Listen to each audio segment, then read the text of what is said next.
I was 13 when I first got access to a computer. My parents bought me a Macintosh in 1984 when I was 8 years old. I was in 6th grade. I learned to code in college. Freshman year, first semester, intro to computer science. I wrote a program to play tic-tac-toe. I think it was pretty humble beginnings. I think the first program I wrote asked things like, what's your favorite color?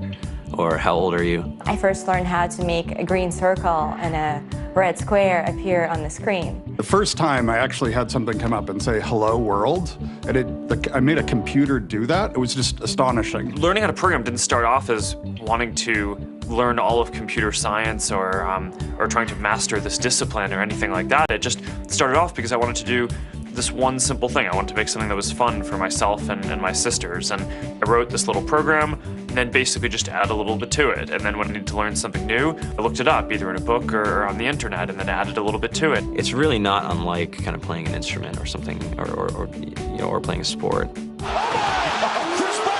It starts out being very intimidating, but you kind of get the hang of it over time.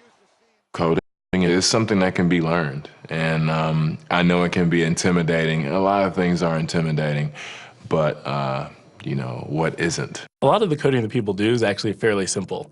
It's more about the process of breaking down problems than sort of coming up with complicated algorithms as people traditionally think about it. You don't have to be a genius to know how to code. You need to be determined. Addition, subtraction, that's about it. You should probably know your multiplication tables. You don't have to be a genius to code. Do you have to be a genius to read? Even if you want to become a race car driver or play baseball or build a house, all of these things have been turned upside down by software. What it is, computers are everywhere. You want to work in agriculture? Do you want to work in entertainment? Do you want to work in manufacturing? It's just all over.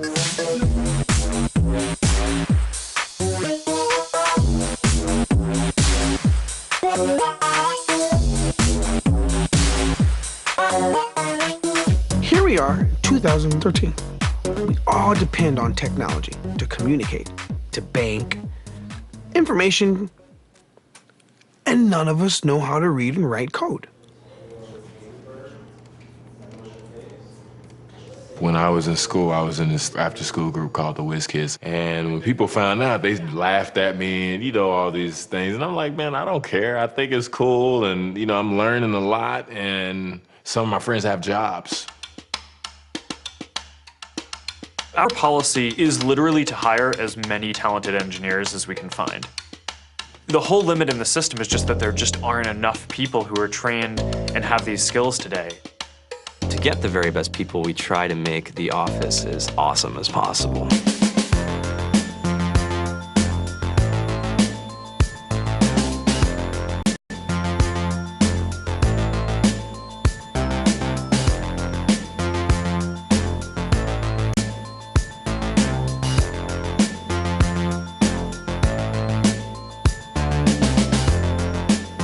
We have a fantastic chef, Free food, breakfast, lunch, and dinner.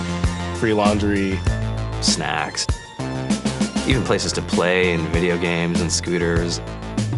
There's all these kind of interesting things around the office and places where people can play or relax or go to think or play music or be creative.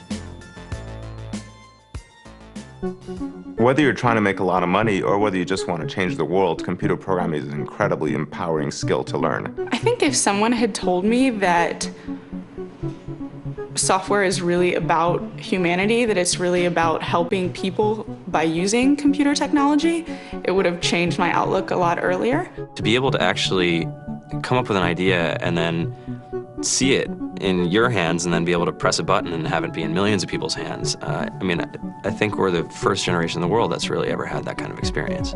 Just to think that you can start something in your college dorm room and you can have a set of people who haven't built a big company before come together and build something that 1 billion people use as part of their daily lives is just crazy to think about, right? It's humbling and it's amazing. The programmers of tomorrow are the wizards of the future. You're going to look like you have magic powers compared to everybody else. I think it's amazing. I think it's the closest thing we have to a superpower.